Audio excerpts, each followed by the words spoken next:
Wheaties presents Dimension X.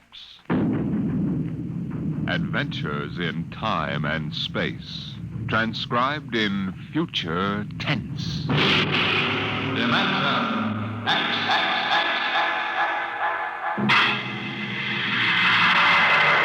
On stage tonight, Dimension X, another in the Wheaties' big parade of exciting half-hour presentations.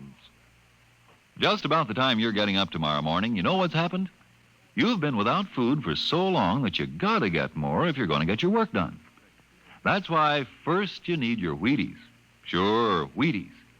Because when you dip into those golden flakes, you're getting real whole wheat. Yup, every single Wheaties is a kernel of wheat. And you know what that means? Vitality for working well, feeling well, looking well. Whole wheat energy, whole wheat vitamins. All the goodness of plump whole wheat in crisp little flakes that are mighty nice to meet any morning of the week. So be good to yourself. Tuck into the Wheaties at 7 a.m. and see if you don't feel the difference. Have yourself breakfast of champions and see how Wheaties at 7 can help at 11. Come on now, try them.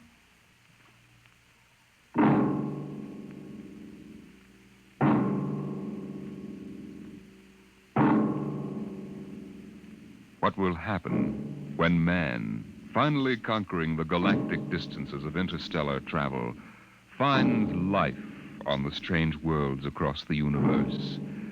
Will he discover civilizations of incredibly advanced scientific knowledge, or primitive cultures deep in a stone age of savagery? Here is a story of the relation between men of our world and beings from beyond the stars. On the desk stood a yellow bowl, the profile a simple curve, clean and sharp. The body was thin without fragility, and the beauty of its shape was matched by the glowing intensity of the glaze, a glorious transparent yellow, soothing as sunlight, yet glowing with the fire of a volcano's core. The desk belonged to Michael Tom, Regional Administrator for the Department of Interplanetary Affairs.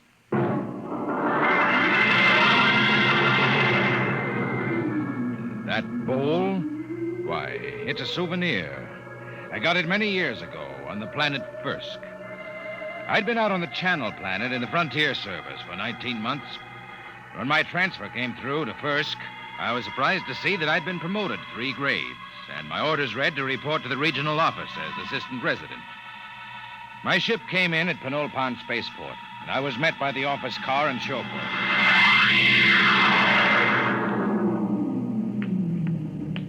Mr. Tom? That's right. I'm Wirachek, sir. Welcome to Firsk. Thanks. Well, I didn't expect to find a 1992 Rolls here. The resident had it shipped out in parts. Mr. Koval changes every year for the new model. Pretty smooth. Hey, this is certainly different from the Channel Planet. Nothing there but ice, frost fleas, and the dullest aborigines in the system. Well, you won't find the aborigines very dull here. What kind of people are they? The Mituan? Well, they're humanoid. Very close to us systemically. Tall, sort of amber-colored and graceful. Oh, is that one, the girl balancing the bowl on her head? Yeah, she's a Mituan. Uh-huh. There isn't a very big human population at Firsk. Well. Looks like Mike Tom has found a home in the service. You haven't met Mr. Koval yet, have you? What do you mean by that? Oh, nothing, sir, nothing. Look, Wirachek, if there's anything wrong, you'd better tell me. Well, there's nothing, sir. Nothing you won't find out. It's just that Mr. Koval is a very forceful personality. Very forceful.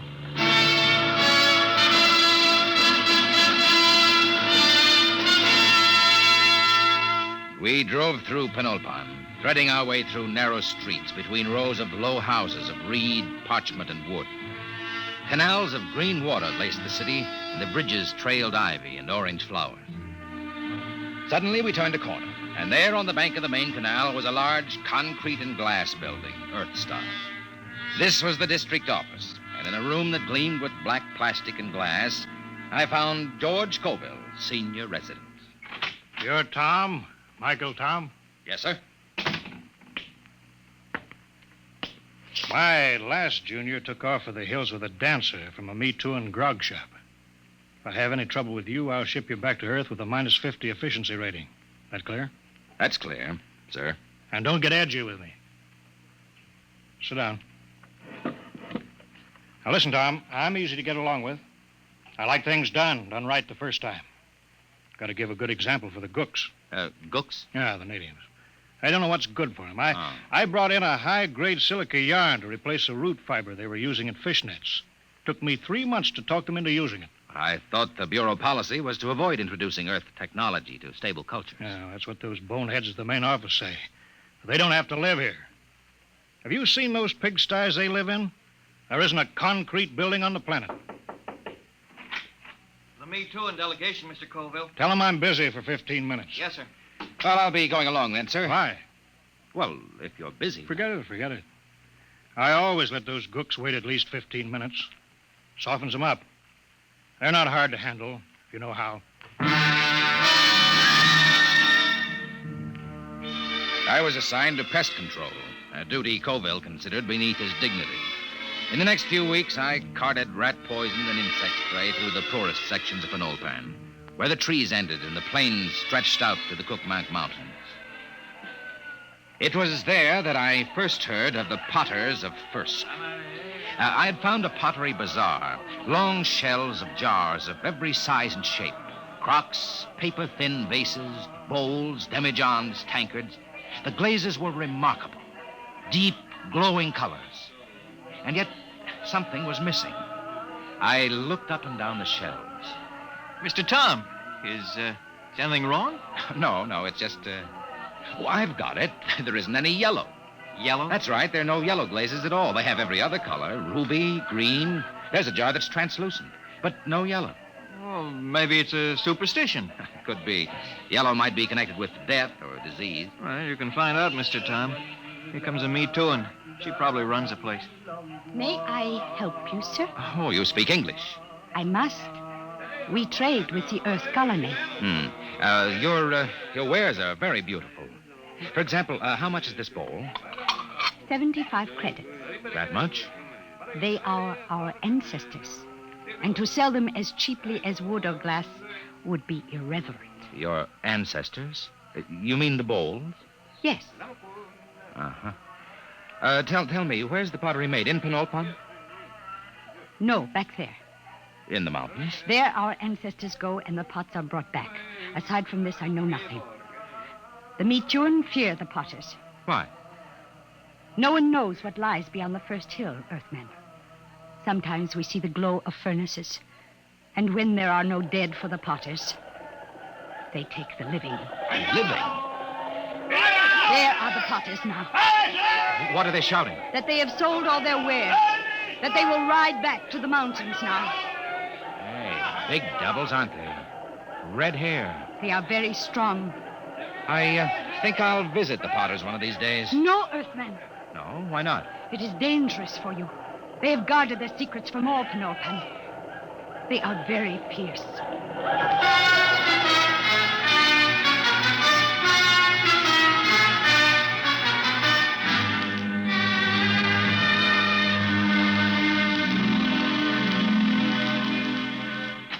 Tom, where the devil you been? I told you to get the estimates for that power plant. I put them on your desk, sir. Oh, yeah. Yeah, so you did. Say, what do you know about the potters back in the Cookmanks, Mr. Colville? Huh?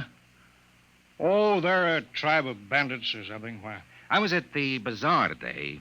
A girl called the vases ancestors. It seemed strange. Ancestor. Well, it probably has something to do with religious death rites. They take away the dead bodies and cremate them for a fee or trade goods. The girl said that when they don't get the dead, sometimes they take the living. What? Well, so that's it. What, sir? Raiding. About every month or so, a couple of Me Too and turn up missing. The whole city clams up like tongue-tied parrots. For 2 years, I've been trying to track it down. Tom, these potters must be behind it. Raiding, huh? Well, we'll see about No, that. we don't know anything definite. Well, we will. Get Weircheck to roll out the copter. We're flying out to those mountains. I'll put a stop to this if I have to blow them clean off the planet.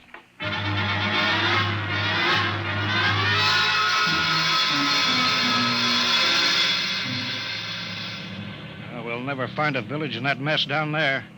Look at those cliffs. There's a smoke trail over there to the right. Potters need kilns. Kilns need heat. That's a volcano, not a chimney.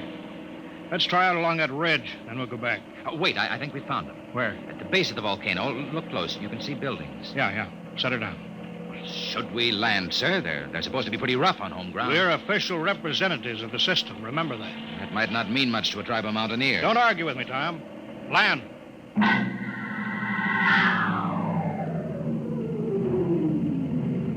Get your pistol ready.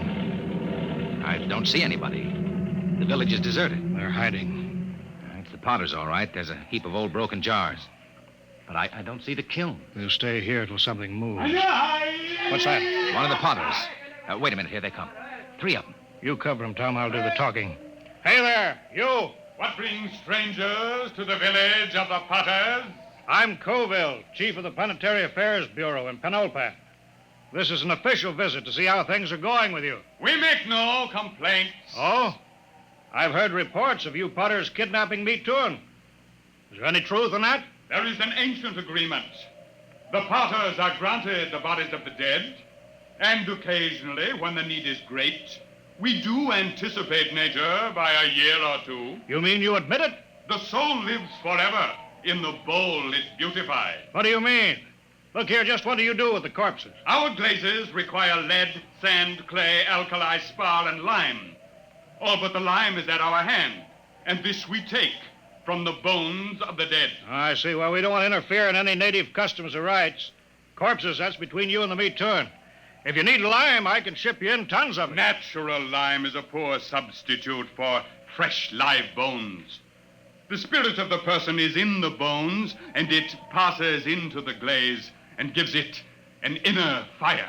Well, you listen to me. I don't care what you use as long as there's no kidnapping or murder. Tell me, Potter.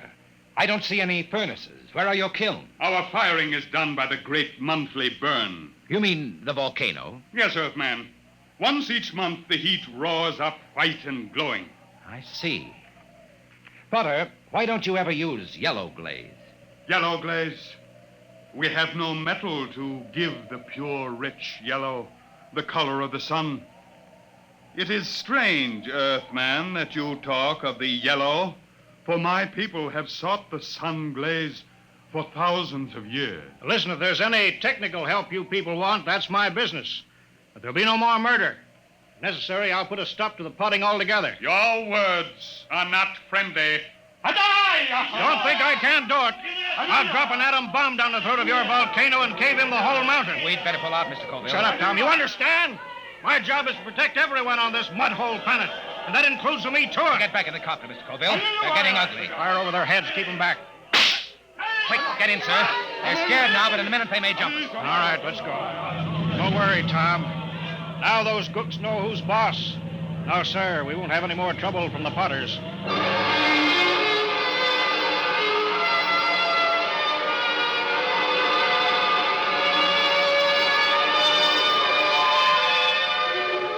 Coville kept me pretty busy the next few weeks, but I got to spending a good deal of time at the Pottery Bazaar with the girl. Her name was Sue Thin. She was interested in everything I had to tell her about the rest of the galaxy, and I was lonely, so I got to looking forward to my visits there. I was on my way there one evening when suddenly I heard shouts down the side streets. I hurried toward them, pulling out my gun. And then I heard the deep cry of the giant Potters and the crack of hooves on the cobbled streets. Suddenly, a group of riders burst around a corner and charged down on me.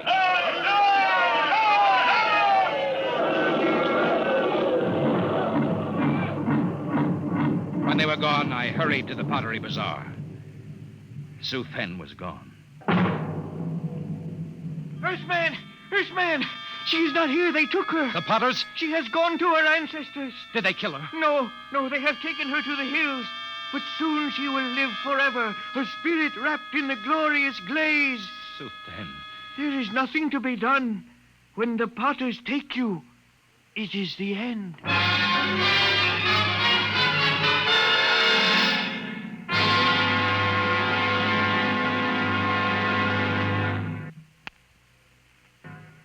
They've been raiding again, huh? Pour me two in tonight. Bring the copter around in front. It's ready. Tom, I'm going to break out the atom bomb from the arms locker. You fly out there and drop it down that volcano crater. I'll teach those murdering devils a lesson they won't forget. But the Mito They'll and come crawling to the city on their hands and knees. I know how to run this planet.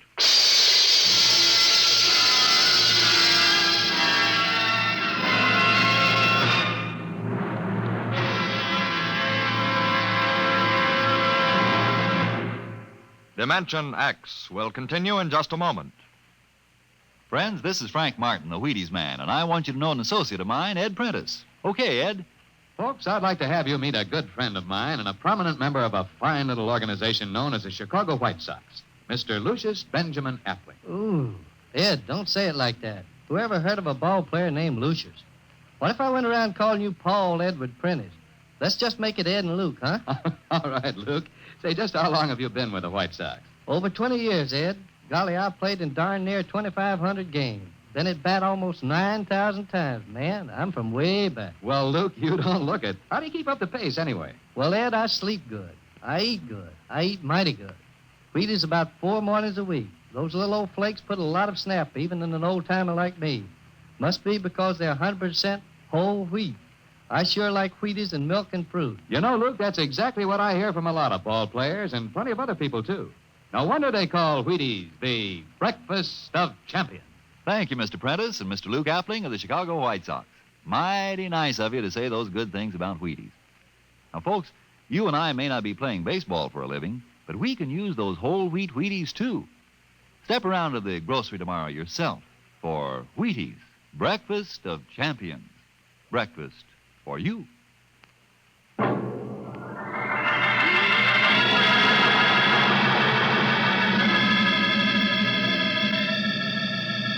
There's the village window, Chick. Swing over it. Shall I pull the safety on the bomb? No, hold it. But Mr. Cole said I know what he said. But they got a girl down there, and I'm going to get her out alive. And I'm going to start by trying to talk with that 7-foot red-headed Potter. All right, we're a check. Set her down right in the middle of Main Street.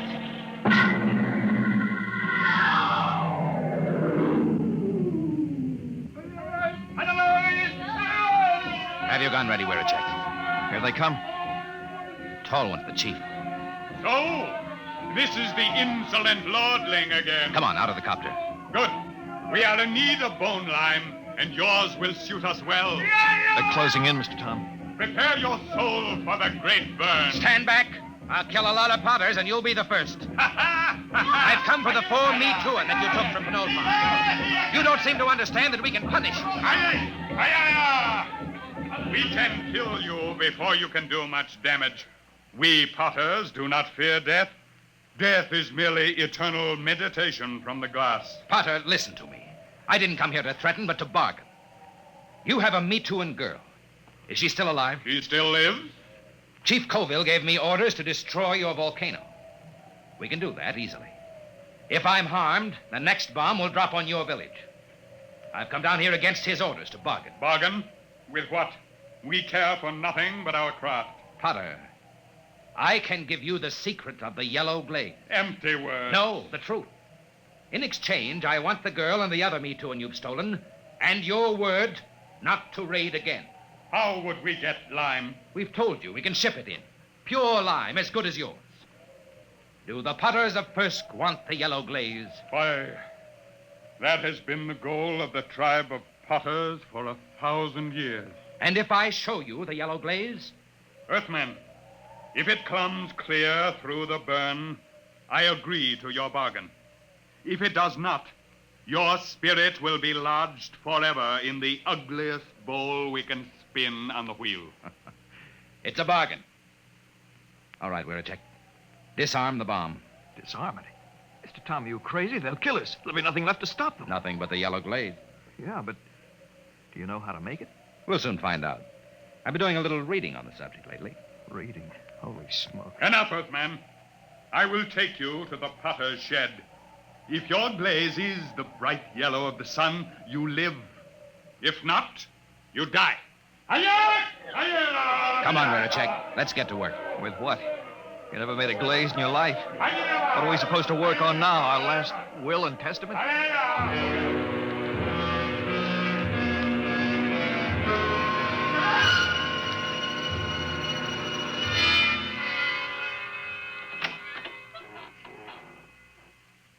Who's that? Suzanne.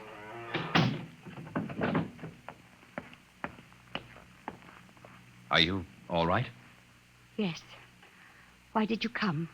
They will kill you too, Earthman. Maybe. How did you get in here? When I heard that you were here, I asked the Chief Potter to come. He said it would not matter.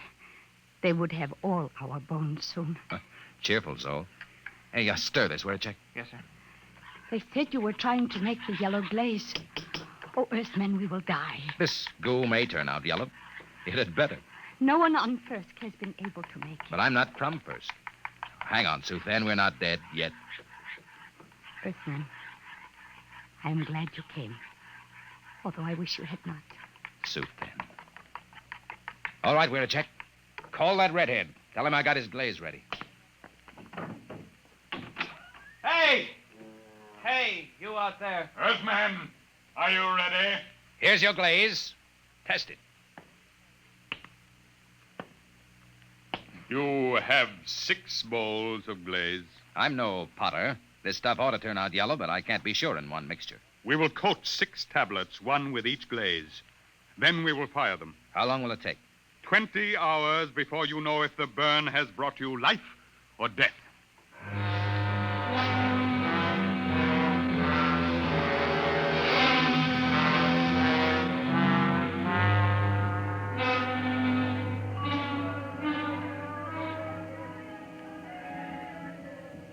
How long can they keep that up? It's been hours. Tiles ought to be done soon. Earthman, here comes the chief potter. It must be time. The tiles are cooled. It is time now to open the kiln and test your glaze. A bargain has been made. The glaze is yellow, or you die. I will open the kiln. How are they, Mr. Tom? Mr. Tom? I can't see inside. It's dark. All right, Potter, pull them out. What are you waiting for? I will remove the first tile. No. A dull, dirty brown, Earthman. Pull out the next one. The color of mud. Now, wait a minute. What is the use? There is no yellow glaze. Get that next tile out. We made a bargain. Mr. Earth Brown, your glazes are worse than the feeblest work of our children. Prepare your spirits for the great burn. Now, wait. Look in there. The next tile. Get it out here. Earthman, you waste time. Well, I'll get it out myself. There. Look at it. Yellow. Bright, shining yellow. There it is. The yellow glaze.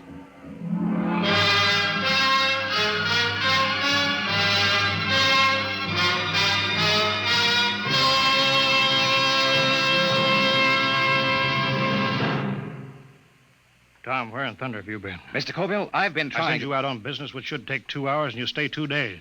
Why? I got the 4-me-2 back, and I made a contract with the Potters. No more raiding. You what? I made a deal with them, and it turned out to be a better idea than yours. You disobeyed. You deliberately... Tom, you're through here. Through with planetary affairs. Listen, Mr. If a man Colville. can't be trusted to carry out orders, he's not worth a lead nickel to the Bureau. Get your gear together. Leave on the next ship out. Yes, sir. Wait. You're on company time till 4 o'clock tonight. Until then, you obey my orders. Take the copter back to the hangar. Bring the atom bomb back to the armory. I can't. What? I've been trying to tell you. There's only one way I had to make that yellow glaze. Tom, what the devil have you done with that bomb? I gave it to the Potters. What? It was a uranium salt that made the yellow glaze. The Potters didn't have any, so I gave them the uranium out of the bomb. That was part of the bargain. What? You gave that murdering tribe of gooks that uranium? You heard me. And if you think you could have used it better by blasting them out of that mountain, you're crazy. Why, you abysmal, blasted imbecile. That's the only bomb we had. Those Potters could tear Penulpan off the face of the planet. If you want that uranium, Colville, you can go out and get it. And if I'm fired, I'm through now. Why, you fresh smut, you yellow-livered louse. I ought If to you kill asked you. me, I'd say it'd be dangerous business trying to get that uranium back now. Where a check? Where a check? Yes, Mr. Colville. Yes, sir. Get the copter fuel. Get me a double holster and a full bandolier of ammunition. Yes, sir. Tom, when I get back, I'll see that you rot in the deepest cell in the Gallatin Tower. I'm going out now to those hills. I'm going to bring in that uranium myself.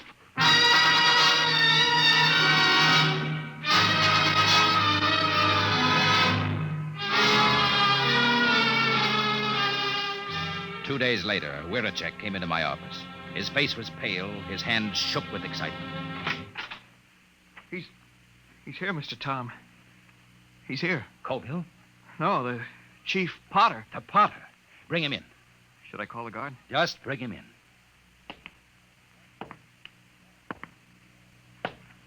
Well, Potter, I was just going to the mountains to see you. Earthman, Does that bargain we made still stand? Just a minute. First, I want to know what happened to my chief. He has not returned. A madman came to the village of the Potters.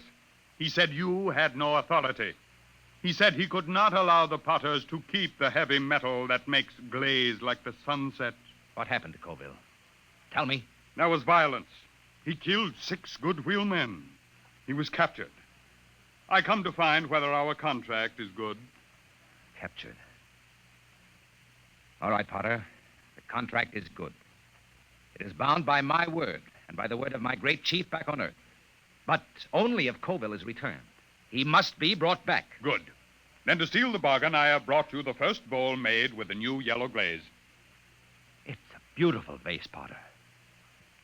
And now, about returning Colville. It is done. The madman is a lucky man indeed, for his spirit dwells in the brightest glass ever to come from the great burn. You mean that Colville... Here, I return him to you.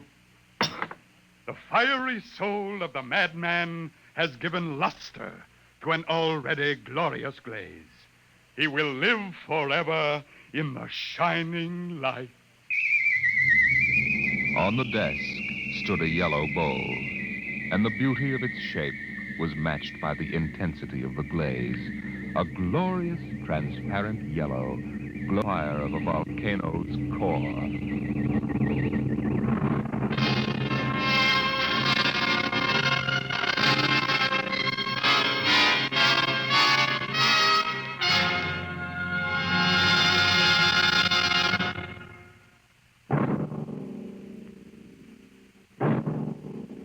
Tonight, Dimension X has transcribed The Potters of Firsk, written by Jack Vance and adapted for radio by Ernest Kenoy. Featured in the cast were Carl Weber as Michael Tom, Wendell Holmes as Colville, and Raymond Edward Johnson as the chief of the Potters. Your narrator, Norman Rose. Music by Albert Berman. Engineer, Bill Chambers.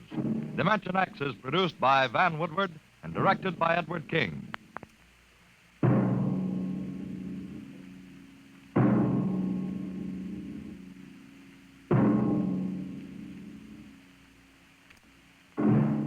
Tomorrow, hear Sam Spade. Now, it's Truth or Consequences on NBC.